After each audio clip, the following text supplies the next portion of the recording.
turabasuhuje bakunzi b'ijambo ry'Imana, bakunzi bakunda ijambo ry'Imana.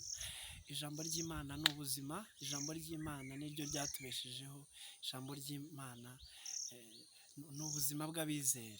Imana nidufashe rero tujye kuganira ijambo ry'Imana, Imana ishyize ku mutima wacu. Tugiye kurebera hamwe icyatumye Yesu aza mu isi. Niki cyatumye Yesu aza mu isi? Tugiye kuganiraho twumve icyo ijambo ry'Imana ribivugaho, mbese ko Yesu yaje isi ubuzima bukomeje, ko yaje umunezero uriho, ko yaje abantu bambara, ko yaje abantu banezerwa, ko yaje abantu bakorera amafaranga, ko yaje abantu bubaka, ko yaje abantu bavumbura, ko yaje abantu borongora, ko yaje abantu bashyingira. Niki Yesu yaje we? Yazanye ihe systeme mu isi. Tugiye kurebera hamwe turebe ingoma ye yazanye mu isi, cyangwa icyatumye aza ni igiki?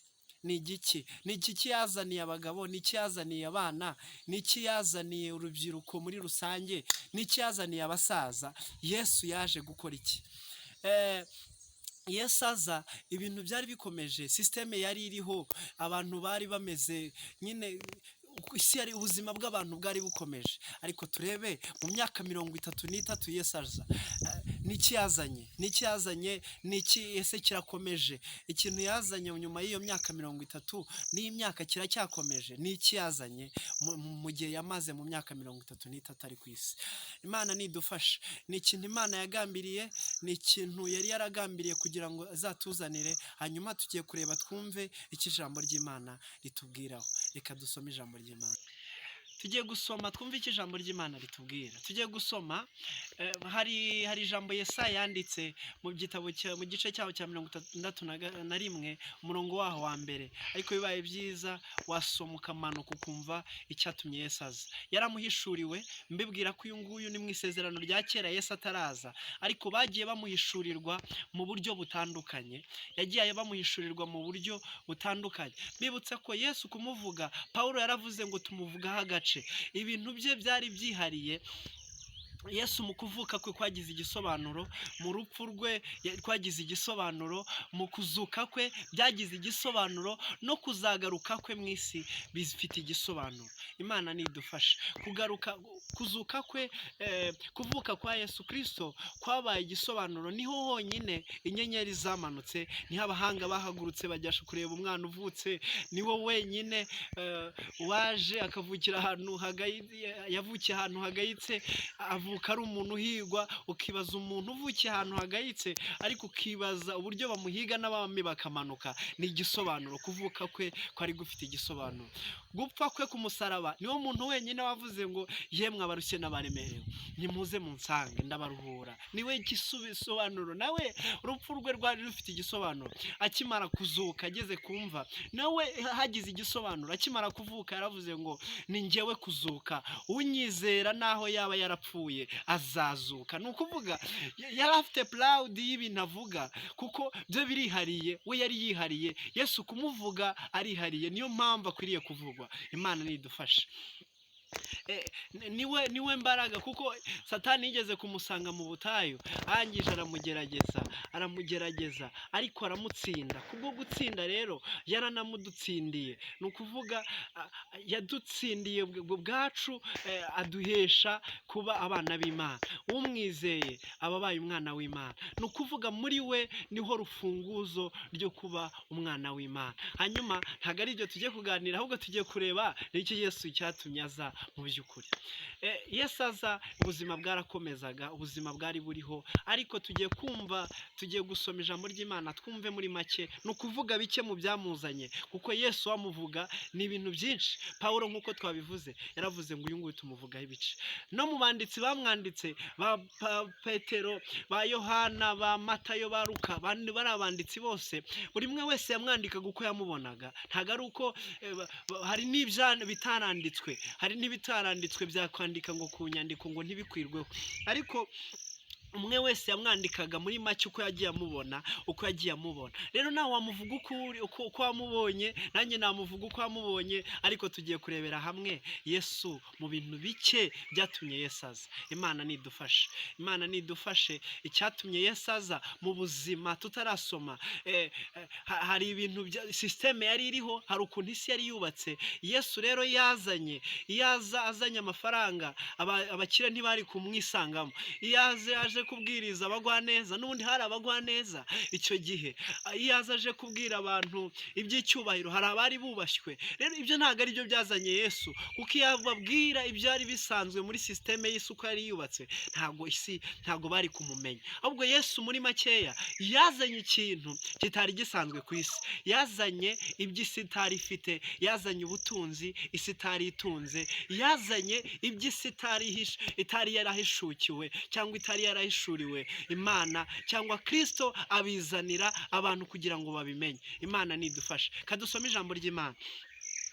Yesaya 61, ndasoma igice cyaho cyonyine, wamanutse hasi ukomeza kumva icyatumye Yesu aza. Hanyuma handitse ngo umwuka w'Imana ari kuri njye, kuko Uwiteka yansize amavuta ngo mbwirize abagwaneza ubutumwa bwiza. Yantumye kuvura abafite imvune mu mitima, no kumenyesha imbohe ko zibohowe, no gukingurira abari mu nzu y'imbohe. Imana nidufashe. Tugiye kuganira kuri iri jambo. Yesu hano hari ibintu by'ingenzi. Uyu ukomeje unamanuka ku gice cya 2 n'icya 3, Yesaya yagiye amuhishurirwa, abanditsi bagiye bamuhishurirwa, ba Zakariya baramuhishuriwe, n'abandi banditsi bagiye bamuhishurirwa atarabaho. Ariko kuko yarazanye, bari biteguye icyo isi idatunze. Imana nidufashe. Rero mu kintu cyazanye Yesu ni ukugira ngo abohore abantu, ababohore ububata bw'ibyaha, ababohore ingoyi, ababohore abavane mu mwijima, hanyuma bajyane abamurikishirize mu mucyo we.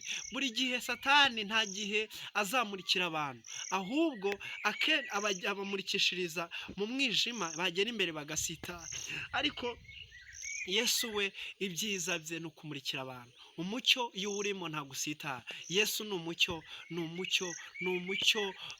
ubasha kumurika mu mwijima. Iyo umufite ugendera mu mucyo. Yaje rero kubohora ibyo bintu byose byari bimeze nk'inzitizi zitatwegereza Imana, imitima yari iboshye kugira ngo azayomore. Abari barushye abaruhure. Ni bya bindi yavuze ku musaraba, akavuga ngo niyemwe murushye n'abaremerewe, nimuze munsange ndabaruhura. Yaje kuruhura abantu bari barushye umutima, yaje kuruhura abantu bari baboshywe na Satani. Akimanuka mu isi, Satani akimanuka mu isi, Imana yaravuze ngo wasiwugwishije ishyano, kuko umanukiwe n'umwanzi cyangwa umanukiwe n'umubi. Rero Imana nidufashe. Yesu yaje kugira ngo abashe kuduha imbaraga tubashe kurwana n'umubi. Hari igihe Yesu yasenze aravuga ngo simbasengera ngo aba bantu bakure mu isi, ariko ndasenga ngo barinde umubi. Ni ukuvuga Yesu yaje kugira ngo aduhe imbaraga, aduhe ubugingo, atanga ubugingo ku bantu babashe kunesha umubi. Rero mu magambo make, Yesu yaje kubohora abantu, yaje kubabohora ibyari biboshye imitima yabo, ngo ibamenyeshe ukari impuhwe, bari bagwaneza, abaganiriza, abahindure. Kandi Yesu yaje kugira ngo atange ubugingo. Mu ijambo rye muri Yohana 10 yaravuze ngo intama zanjye nziha ubugingo, ngo ndetse bwinshi. Rero Yesu yaje kugira ngo atange ubugingo. Umunsi umwe abantu Yesu bamukurikira ngo abahe imigati, abahe iby'ubutunzi cyangwa binezeza by'imibiri. Ariko Yesu mu kanya gato arabiparika, aravuga ati oya, arababihoreyeho. Barangije ngo abantu bamuvaho, kuko bari bamubuzeho iby'imibiri. Yesu ntabwo icyambere yazanywe n'imibiri n'ibitunga ubugingo, n'ibitunga imibiri, kuko ibyo byose yabisanzeho. Yesu azuka, Yesu aza mu isi, sisiteme ibintu byose byari biriho, abantu bararyaga ntabwo aricyo cyamuzanye, abantu bararongoranaga ntabwo aribyo byamuzanye, abantu barambaraga, imiryango yari itunze, abana baravukaga, icyubahiro abantu bari bagifite ntabwo aribyo byazanye Yesu, ahubwo ikintu cyazanye Yesu ni ukubaho ubugingo. Rero ngo bamaze kumuvaho, arangije abaza abigishwa be bari bari kumwe, aravuga ngo namwe muragiye. Arangije Petero ahishurirwa n'umwuka w'Imana, aravuga ngo twakuvayo tukajya hehe? Kari wowe utanga amagambo y'ubugingo, no ufite amagambo y'ubugingo. No kuvuga Yesu yazanywe no kureba iby'isi idafite. Iby'isi idafite ni ukugira ngo ni iby'ubugingo, nta magambo y'ubugingo, ni ibyo kurya by'ubugingo. Uzabona ibyo kurya by'umubiri, ariko ibyo kurya by'ubugingo ni Yesu wenyine ubitanga. Imana nidufashe. Amahoro isi itaguha ufite amafaranga, ufite urugo rwiza, ufite umuryango mwiza, ufite igihugu gifite umutekano, amahoro y'isi itaguha Yesu niwe uyatanga. Yesu yaje gutanga icyo isi idafite. Imana nidufashe. Ikintu cya kabiri tugiye kuganiraho, tumaje kubona ko Yesu yaje kubohora imitima y'abantu, ngo iyibohore igendere mu mucyo cyangwa igende ibohotse. Ikindi cya kabiri, Yesu yaje gutanga ubugingo ku bantu be cyangwa ku ntama ze, ni ukuvuga abantu yacunguye, abantu yacunguje amaraso, abantu ngo babohorwe bave mu mwijima n'ububata bwa Satani, bagendere mu mucyo w'itangaza wa Kristo, babohorwe babone ubugingo, hanyuma azabaho ubugingo. Imana nishimwe. Ikintu cya kabiri tugiye kuganiraho, tugiye kurebera ikintu cya kabiri cyangwa wakita cya gatatu cyatumye Yesu aza. Nakubwiye ni ibintu byinshi Yesu wamuvuga ukuntu wamuvuga mu buryo butandukanye. Pawulo arandika ngo tumwandikaho gake, ntabwo twamwandika ngo tumurangize, ariko Yesu tugiye kugareba mu bintu bike, ni ukugira ngo atange ubugingo, ni ukugira ngo abohore abantu. Tugiye kureba icya gatatu cyatumye Yesu aza. Reka turebere hamwe mu ijambo ry'Imana uko ribivuga. Hanyuma tugiye gusoma ijambo ry'Imana, twumve ikintu cya gatatu cyatumye Yesu aza. Ni ikihe? Iki cyatumye Yesu yiyambura umwana akaza mu isi. Niki cyatumye Yesu areka icyubahiro yari afite akaza mu isi. Niki cyatumye Yesu aza mu bantu babi. Niki cyatumye Yesu aza akemera kwakira imibabaro yo mu isi. Niki cyatumye Yesu aza mu by'ukuri. Ikintu cya gatatu cyatumye Yesu aza, mu bintu bike twateguye, nawe uzasoma kuko nabarangiye, ni Yesaya 61, harimo n'ibindi byatumye aza. Ikintu cya gatatu Yesu yatumye aza, tugiye gusoma Yohana igice cya 17 umurongo waho wa 4. Tugiye kuganira igice cya 17, haranditse ngo 17 umurongo wa 4, haranditse ngo nakubayishije mu isi kuko narangije umurimo wampaye gukora. Imana ishimwe. No murongo wonyine ijambo riratubwiye ngo nakubayishije mu isi, nakubayishije mu isi kuko narangije umurimo wantumye gukora. Umurimo ni uwuhe? ni ukumenyesha data, ni ukumenyesha abantu, akabamenyesha bakamenya ko Yesu yarageze kuvuga ijambo, aravuga ngo data ngiki cyo wantumye, ni ukugira ngo bamenye ko ari wowe data wantumye, bizere amagambo yawe nge wanshyizemo, bizere ko ari wowe wampaye ijambo ukantuma. Ni ukuvuga Yesu yazanywe n'umurimo wo kugira ngo abantu bamumenye, abantu bizere, abantu bahindukire bave mu bubata bwa Satani. Rero Yesu umurimo munini yari amaze gukora ni uko abantu bari bamaze kumenya Yesu, bari bamaze kumenya amagambo y'Imana, bari bamaze kumenya ngo bakizera ko ari data watumye Kristo mu isi kuza. Rero abonye ko abantu bamaze kumumenya, bangije niko kuvuga aya magambo, aravuga ati data nakubahishije kuko narangije umurimo wo wantumye mu isi. Nuko yamenyesheje abantu, hanyuma yakoze umurimo we mu gihe cye, ariko n'uyu munsi turacyumva ubutumwa bwiza. Nuko yamenyesheje, yatwamenye ko ari we, ari data wamutumye, ko ari Uwiteka cyangwa ari Imana yatumye umwana wayo mu isi. Icyo ngicyo ni umurimo ukomeye Yesu yakoze kugira ngo imenyeshe abantu, ibamenyeshe, bumve, bizere ibyo Yesu yazanye mu isi. No kumwizera, no kumenyesha, ukamwizera nk'umwana w'Imana. Icyo ni ikintu cya kabiri. Ariko ikintu nshaka kumenyesha, ikintu nshaka uko tuganira, ni ikintu cya gatatu, ni iki ngiki cyo kuvuga ngo data nakubahishije mu isi. ni ukuvuga Yesu yazanywe no kubahisha, cyangwa data yazanywe no guha icyubahiro Imana mu isi. Magambo make, yazanywe no gutanga icyubahiro mu isi.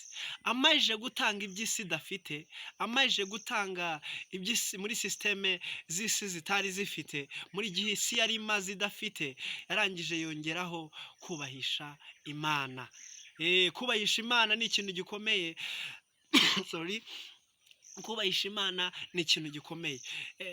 Muzabona abantu bagira imodoka, bakagira imiturirwa, bakagira ibintu bikomeye, bakagira, ariko bene data ntabwo tubyubahisha nk'uko bikwiriye. Nyamara Yesu akiza yabonye ko yamara igihe imibereho ye kuvuga ubutumwa bwe, imbaraga ze zikubahisha data. Natwe biradukwiriye, nubwo turiho ariko dukwiye kubaho muri misiyo y'Imana, tukabaho imibiri yacu yubahisha Imana, tukabaho iby'ubutunzi bw'Imana yaduhaye bwubahisha Imana, tukabaho imibiri yacu yubahisha Imana. Kuba umuntu ari mwiza ntago iki ngiki ari cyo gikangisho, ahubwo wakavuze ngo umubiri wanjye urimo kubahisha gute Imana. Kuba umuntu afite iby'umirenge ntago icyo ari igikangisho kubifite, ahubwo igikangisho gikomeye ni ukuvuga ngo ubwo butunzi mfite mbwubahisha gute Imana. Rero Yesu yaduhaye urugero, mbibutsa ko Yesu niwe muntu wenyine, no muntu wenyine wo kwigirwaho, niwe muntu wenyine wo gufatirwaho icyitegererezo, niwe muntu wenyine wo kureberwaho no kwigiraho. Ijambo ryarambwiye nimunyigireho kuko ari njyewe w'umunyembabazi. Imana nishimwe. Rero ikintu Yesu yavuze ngo narakubahishije data, ndangije umurimo wantumye. Ni ukuvuga mu magambo make, natwe dukwiye guha data icyubahiro mu ko yatugize kose. Mu mibereho yacu, mu byo dutunze, mu mibiri yacu yaduhaye, mu butunzi bwacu, dukwiye gutekereza uburyo twahesha Imana icyubahiro. Hoya twaba twibeshya cyane. Umuntu yiga akibwira ko afite ubwenge bw'ikirenga, akibwira ko ndi muri position runaka ikomeye, akumva ko mfite icyubahiro, yaba yibeshya. Kuko kwibeshya gukomeye ni ukutamenya neza ko ari Imana iri hejuru y'ibintu byose. Imana nidufashe, dukwiriye guhesha icyubahiro Imana, tukagira icyubahiro Imana kuko iragikwiriye.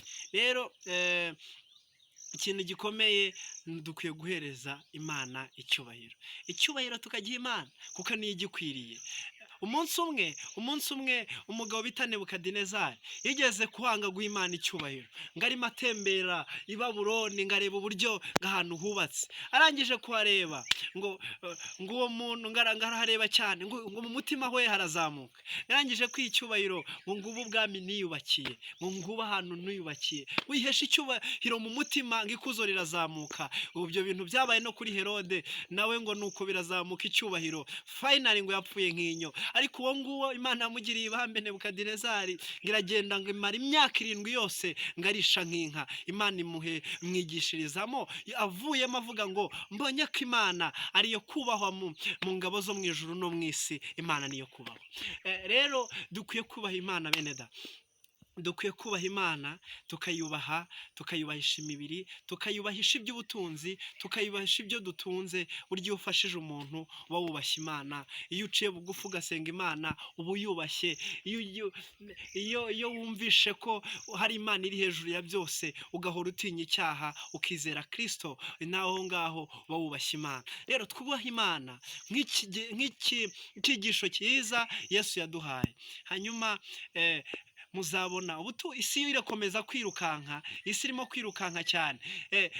Hazaza imodoka zikomeye, imodoka ufite irimo kubahisha Imana ite. Hanyuma hazaza ibimeze n'imodoka imeze nk'indege, nabyo ibyo ngibyo birimo kubahisha Imana ite. Rero twige kubahisha Imana. Imodoka yawe yubahisha Imana, ubutunzi bwawe bwubahisha Imana, gusenga kwawe kubahisha Imana, imibereho yawe yubahisha Imana. Yesu niwe cyitegererezo cyiza. Imana niduha umugisha. Rero mbasabiye umugisha, ndimo narimo ngira ngo twongere dusangire twibukiranye icyatumye Yesu aza. Si ubutunzi bw'isi, si ukubaho neza mu isi, nubwo nabyo abitanga, nubwo atanga amazu meza, nubwo atanga imibereho, nubwo atanga ibindi, ariko Yesu yaje gutanga ibyo isi itari ifite, ibyo itari ifite, ubutunzi bwari busanzwe, imibereho myiza yari isanzwe, kubaho neza no kubahwa mu isi byari bisanzwe, ariko yazanywe n'iki isi itari itunze. Yazanywe umutungo ukomeye, yazanye amahoro y'imitima. Yesu ajya mu ijuru yasengeye abigisha be, arangije arababwira ngo data ndabasabira amahoro yanjye aba muri bo, kuko yabonaga nta kindi gikomeye, ariko iyo ufite amahoro uba ufite ikintu gikomeye. Hanyuma yazanye ibintu isi itari ifite. Icyo ureba iruhande rwawe ukabona birashoboka ko wagikoresha n'amaboko, wakoresha ibitekerezo ukumva wagikora, icyo ngicyo ntabwo aricyo cyazanye Yesu. Ahubwo ikintu wumva urimo gutekereza, ubwenge ntibushyikire, ibitekerezo byawe ntibishyikire, gukora kwawe ukumva ntibyabishyikira, amashuri wize ukumva ntiyabishyikira, abakomeye ikintu batakugezaho ibitekerezo ukumva ntibishyikira, icyazanye Yesu ngicyo ni ukugw'icyo isi itari ifite. Imana nidufashe. Hanyuma mbifurije umugisha w'Imana.